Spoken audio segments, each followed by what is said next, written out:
আমি মোহাম্মদ ফারুক হোসেন, আহ, ময়মনসিংহ জেলা থেকে এখানে ভাইবা দিতে আসছি। তো ভাইবা বোর্ডের মানে এক্সটার্নাল টিচারগণ খুবই আন্তরিক ছিলেন, আমাকে বেশ কিছু প্রশ্ন করেছেন এবং আমাকে অনেক সহযোগিতাও করেছেন। তো আমাকে প্রথম প্রশ্ন করেছিলেন যে বিন্যাস সমাবেশ বলতে কি বোঝো। তো ইনশাল্লাহ আমি সেটার উত্তর দিয়েছি। তারপরে একটা বাস্তব প্রয়োগ চেয়েছিল, সেটাও করে দিয়েছি বলেছি। এবং আমার ফোন নাম্বার লিখে তার বিন্যাস সংখ্যা নির্ণয় করতে বলেছিল, এবং আমি সেটাও পেরেছি। তারপর আমাকে ডেরিভেটিভের মিনিং ধরেছিল এবং একটা ডেরিভেটিভ করতে দিয়েছিল। আমার নাম উমর সানি চৌধুরী। আমি নেত্রকোনা থেকে আসছি এবং আজকে আমার গণিত বিষয় ভাইভা ছিল। তো ওখানে আমাকে 3টা থেকে 4টা কোশ্চেন করেছে। কোশ্চেন গুলো ছিল অমূলদ সংখ্যা কাকে বলে এবং এটার ডেফিনিশন, এক্সাম্পল। তারপরে হচ্ছে যে একটা বলেছে যে যদি একটা ইকুয়েশনের রুট 3 হয় তাহলে এটার দ্বিঘাত ফর্মে লেখার জন্য।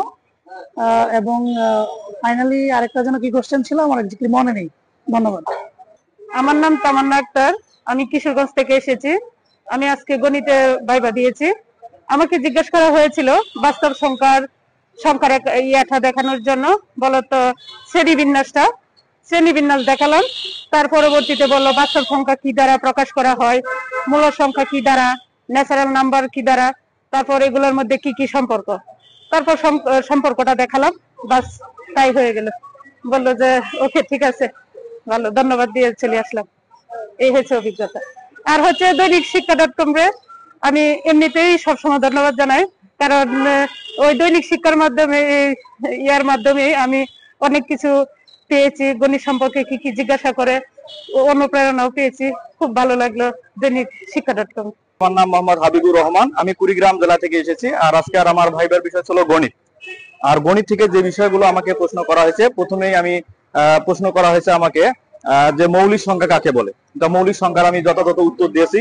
এরপরে প্রশ্ন করা হয়েছে সহমৌলিক সংখ্যা কাকে বলে, সহমৌলিক সংখ্যার যথাযথ প্রশ্ন উত্তর দিয়েছি। এরপরে আমাকে বলা হয়েছে যে 1 থেকে 10-এর মধ্যে কতটি মৌলিক সংখ্যা আছে, যে মৌলিক সংখ্যাগুলো বলো, সেই মৌলিক সংখ্যাগুলো আমি উত্তর দিয়েছি।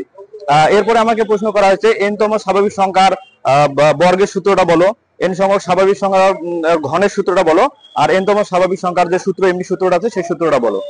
তারপরে একটা বলা হয়েছে যে a + n-1 * d, এই সূত্রের মধ্যে যে a এখানে কি আর d এখানে কি।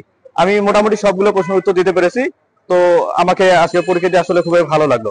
আর সেই সাথে আমি ধন্যবাদটুকু জানাই যে আমাদের বার্তা দৈনিক শিক্ষা.com চ্যানেলে, এই চ্যানেলের মাধ্যমে আমি অনেক যে প্রতিনিয়ত ভিডিওগুলো দেখছিলাম, যে গত বছরের যে ভিডিও ছিল, আমাদের আগে যে ভিডিওগুলো ছিল সেই ভিডিওগুলো দেখছিলাম, দেখলে আসলে আমার যে যেটা উপকার হয়েছে, যে ভিডিওগুলো দেখার পর যে কি রকম প্রশ্ন হয়, সেখান থেকে আমি যে বিষয়গুলো করছি, আশা করি সবগুলো আমাকে যে প্রশ্নগুলো উত্তর করছে আমি উত্তর দিতে পেরেছি।